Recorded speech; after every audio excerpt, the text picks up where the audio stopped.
Hi friends, అందరికీ నమస్కారం. ఈ రోజు అలేఖ్య పికిల్స్ అనేవి పెద్ద దుమారం కింద అయిపోయింది. అసలు ఆ రాష్ట్రంలోని వేరే టాపిక్ లేదన్నట్టు కింద అటు సోషల్ మీడియాలోనేంటి, ఇటు యూట్యూబ్లోనేంటి, ఏటి చూసినా సరే ఇదే టాపిక్ రన్ అవుతుంది.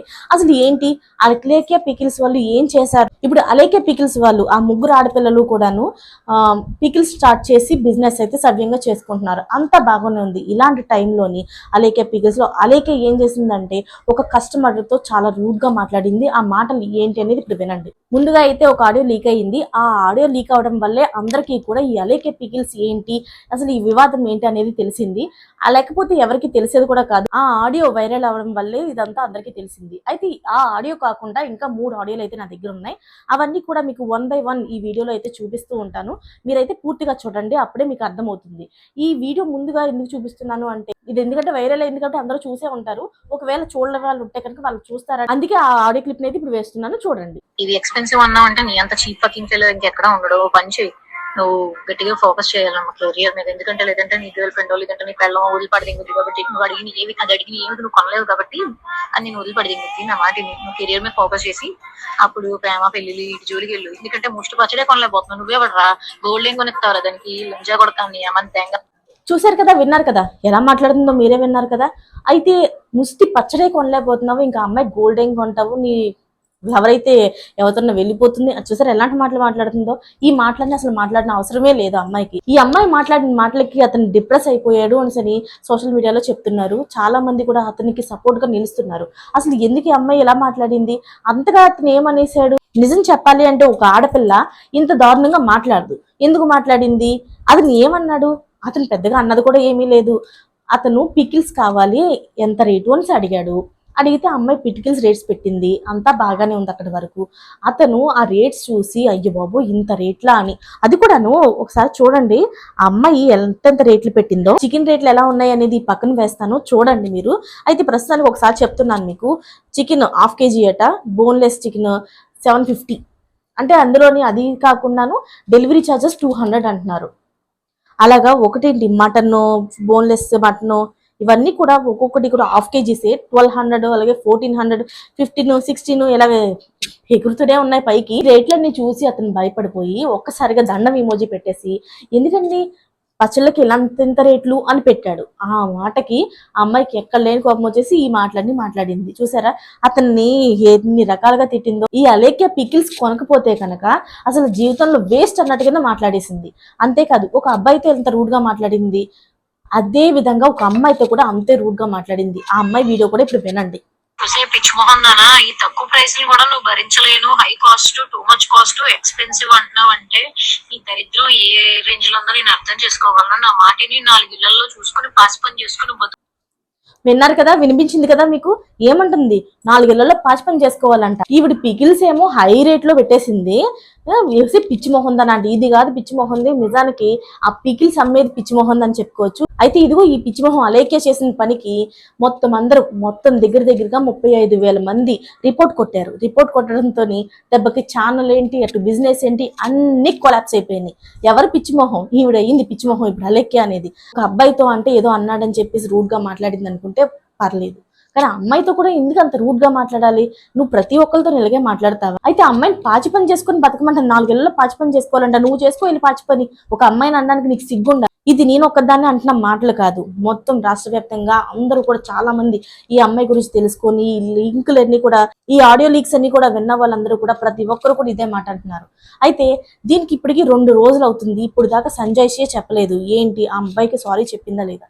ఈ అమ్మాయి చేసిన తప్పు, దానికి ఎలాంటి రెస్పాన్సిబిలిటీ ఉన్నా సరే అమ్మాయి బయటకు వచ్చి ఒక వీడియో రూపంలోనో ఒక ఆడియో రూపంలోనో అమ్మాయి సారీ అయితే చెప్పాలి, తన అపాలజీ అయితే ఇవ్వాలి. ఇప్పుడు దాకా అలాంటిది ఏం లేదు. వాళ్ళ అక్క వచ్చింది బయటికి, వాళ్ళ అక్క వచ్చి ఒకటే మాట్లాడుతుంది, తన గురించి మాట్లాడుకుంటుంది. వాళ్ళ చెల్లి మాట్లాడింది తప్ప కాదా, అమ్మాయి ఎందుకు అలా మాట్లాడింది ఏంటి అన్న దాని గురించి మాట్లాడాలి ఆమె.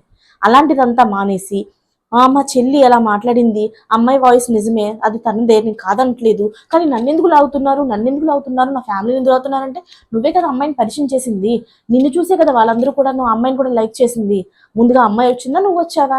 పైగా వాళ్ళందరూ అన్న మాటలన్నిటికీ నేను డిప్రెషన్లోకి వెళ్ళిపోతున్నాను, నాకు ఇలా ఉంది, బాధగా ఉంది, అది ఇది, మాకు నాన్న లేరు, అది అని సెంటిమెంట్ డైలాగ్స్ అన్ని కొడుతున్నావు. నీ అంతవరకు నువ్వు న్యాయంగానే మాట్లాడుతున్నావు, కాదనట్లేదు. నీ బాధ నువ్వు చెప్పుకుంటున్నావు. సేమ్ అదే టైంలో నీ చెల్లిని కూడా నువ్వు అడగాలి కదా ఫోన్ చేసి. మా ఫ్యామిలీని మొత్తం ఎందుకు తీసుకొస్తున్నారు, నా భర్తను అంటున్నారు, నా ఫ్యామిలీని అంటున్నారు, నేను ఏం చేశాను, నా చెల్లి చేసిన తప్పుకి నన్ను ఎందుకు అంటున్నారు, మా ఫ్యామిలీని ఎందుకు అంటున్నారు, నువ్వు అంత బాధపడుతున్నావు కదా. అదే విధంగా మీ చెల్లి చేసిన తప్పుకి నిన్ను అనకూడదు అంటున్నావు కదా, మరి ఫోన్ చేసి కనుక్కున్నా అన్నావు కదా, అసలు ఏంటి నిజమని తెలుసుకోగలిగావా? సరే, అమ్మాయి ఏం మాట్లాడింది, వాళ్ళ చెల్లితో ఏం అడిగింది అనేది, అమ్మాయి ఏం చెప్తుంది అనేది, సుమి టాక్స్ అనే అమ్మాయి ఏం మాట్లాడుతుంది అనేది కూడా వినండి ఒకసారి. ఫోన్ చేశాను, ఎందుకు ఇలా తిట్టాల్సి వచ్చింది, నువ్వు ఏంటి అని చెప్పి అంత స్మూత్ గా కూడా అడగలేదు, చాలా గట్టిగానే తిట్టుకుంటూనే మాట్లాడాను. ఆ టైంలో మా చెల్లి, నువ్వు ఏం జరిగింది ఏంటి అని కొంచెం కామ్ గా మాట్లాడితే నేను చెప్తాను కదా, నువ్వు ఎందుకు అంత గట్టిగా మాట్లాడతావు, అసలే నేను బాధలో ఉన్నాను, అసలే డిప్రెషన్ లో ఉన్నాను, నువ్వు వచ్చి ఈ టైంలో నువ్వు ఇలా మాట్లాడుతున్నావు, నాకు ఇంకా చాలా డిప్రెషన్ గా ఉంటుంది, దయచేసి నాతో 2 రోజుల దాకా మాట్లాడదు, నీకు పుణ్యం ఉంటది అని చెప్పి స్టిల్ ఈ రోజు వరకు కూడా నాతో మాట్లాడుతుంది. అది ఏం జరిగింది అనేది చూసారు కదా, వింటున్నారు కదా. అసలు స్టిల్ ఇప్పటి వరకు కూడాను 2 రోజులు బట్టి ఆమె ఏం చెప్పట్లేదంట. ఆమె ఏం చెప్పకపోతే ఇవి ఎలా వదిలేస్తుందండి. ఇప్పుడు ఆ పరిస్థితిలో నా చెల్లి ఉందనుకోండి, ఖచ్చితంగా అమ్మాయిని అడుగుతాను, ఓకే ఎలా సరే నేను డిప్రెషన్లో ఉన్నాను, నువ్వు ఎందుకు అలా అరిచి మాట్లాడుతున్నావు నాతోని, నేను ఇంకా డిప్రెషన్ అయిపోతున్నాను, నువ్వు 2 రోజుల వరకు మాట్లాడొద్దు అని అంది ఆ అమ్మాయి. సరే అలానే వదిలేస్తానా నేను? అలేఖ్య అనే అమ్మాయి ఎక్కడుంటుంది? తన తల్లి దగ్గర, తన చెల్లి దగ్గరే ఉంటుంది.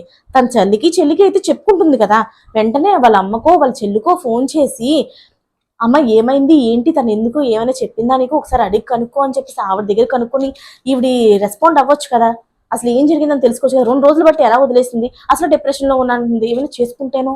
మరి ఏం భయం లేదా అమ్మాయికి? కనీసం ఈ మాత్రం భయం ఉండాలి కదా, తెలుసుకోవాలి కదా.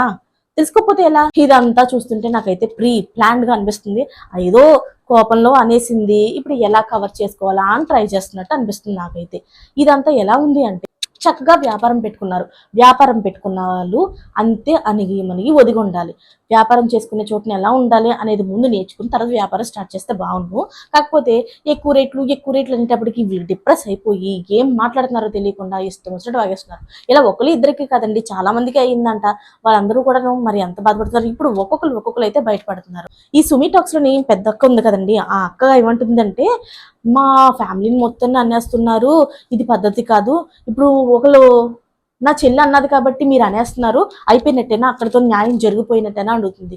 నిజమే, ఆ అమ్మాయి అడిగింది కూడా నిజమే. మనం ఆ అమ్మాయి ఏదో రెచ్చిపోయింది కదా అని మనం కూడా రెచ్చిపోయి ఆ అమ్మాయిని ఏదో చేసేయాలి, అమ్మాయి కనబడితే చంపేయాలి, నరికేయాలని కామెంట్స్ అయితే రాస్తున్నారంట. ఇది కూడా తప్పేనండి, కాదనట్లేదు. అది కొంతమంది చేస్తున్న పని. కానీ ఈ అమ్మాయి ఇప్పటికన్నా రియలైజ్ అయ్యి బయటకు వచ్చి అసలు ఏం జరిగింది ఏంటనేది చెప్పాలి కదా. అది కూడా చెప్పడం జరిగింది. కాకపోతే అలేఖ్య కాదు, అలేఖ్య వాళ్ళ చెల్లి, చిన్న చెల్లి అనమాట, ఇప్పుడు వచ్చి అసలు ఏం జరిగింది అనేది చెప్తుంది. అది మీరు వినండి. అన్ని వింటుంటే మీకు ఒక క్లారిటీ అయితే వచ్చేస్తుందండి. మాక్సిమం వాళ్ళు ఎంత బాగా కవర్ చేసుకుంటున్నారు అనేది ఈ వీడియోస్ లోని ఇవన్నీ చూస్తుంటే తెలిసిపోతుంది మీకు. ఒక ఆడపిల్ల అయి ఉండి అంత దారుణంగా ఎలా తిట్టగలిగింది, ఎలా మాట్లాడుతుంది బూతులని చాలా మంది అంటున్నారు. దానికి అసలు కారణం ఏంటి అనేది ఎవరు ఆలోచించట్లేదు. 1 సైడ్ మాత్రమే చూసి ఈజీగా జడ్జ్ చేస్తున్నారు. అసలు ఏం జరిగిందంటే, మేము ఒక రోజులో వేల కొద్ది మెసేజెస్ అయితే డీల్ చేస్తూ ఉంటాము. అందులో వచ్చిన మెసేజెస్ అన్ని కంప్లీట్ గా సగానికి సగం బ్యాడ్ మెసేజెస్, తిడుతూ పచ్చి బూతులు తిడుతూ, ఇంకా పేరెంట్స్ ని కూడా ఇన్వాల్వ్ చేస్తూ అసభ్యకరంగా మాట్లాడుతూ ఇలానే వస్తాయి. ఇలా వచ్చినప్పుడు మేము మాక్సిమం టైమ్స్ లో బ్లాక్ చేస్తాము. బాగా ఫ్రస్ట్రేషన్ ఉండి బాగా ఇంకా చచ్చిపోయేలా తిట్టిన వాళ్ళని మాత్రమే అక్క ఏదైతే ఉందో తను రిప్లై ఇవ్వడం జరిగింది. కానీ ఇక్కడ జరిగిన మిస్టేక్ ఏంటంటే, ఒక పర్సన్ కి తిట్టిన పర్సన్ కి కాకుండా వేరే కింద చాట్ ఉంటే ఆ చాట్ లో ప్రెస్ అయిపోయి బై మిస్టేక్ గా అతనికి వెళ్ళిపోయింది. అది తను రియలైజ్ అయ్యే లోపే వెంటనే డిలీట్ కూడా చేసింది. ఆయన చూసి ఉండరు విని ఉండరు ఏమో అనుకుని ఇంకా మేము కూడా ఏం రెస్పాండ్ అవ్వలేదు. ఈ లోపు ఆయన చూసి వేరే మేమర్స్ కి కూడా. ఇది ఎలా ఉందంటే ఫుల్ కవర్ డ్రైవ్ లా ఉంది. ఏంటి అంటారా, ఆ అమ్మాయి ఒకరికి అనబోయి ఇంకొకరికి అన్నది అంటే అతను బూతులు తిడితే ఈ అమ్మాయి రెస్పాండ్ అయ్యే తీరు వేరేగా ఉంటుంది. కానీ ఈ అమ్మాయి రెస్పాండ్ అయ్యే తీరు ఎలా ఉంది, ఈ మాత్రం కొనలేనాడు, ఈ మాత్రం రేట్లు కొనలేనాడు ఎందుకురా అని చెప్పేసి తిడుతుంది. అమ్మాయి రేట్ల గురించే మాట్లాడింది. ఆడియో అయితే విన్నారు కదా, ఏమంటుంది, ఈ మాత్రం కొనలేనాడువి నీ గర్ల్ ఫ్రెండ్ ఎలా మెయింటైన్ చేస్తావు అని అడుగుతుంది. అంటే తను అడిగింది దేనికి, తను చెప్పిన సమాధానం కూడా దానికి. ఇతను దేని గురించి అయితే అడిగాడో తన దాని గురించే సమాధానం కూడా చెప్పింది.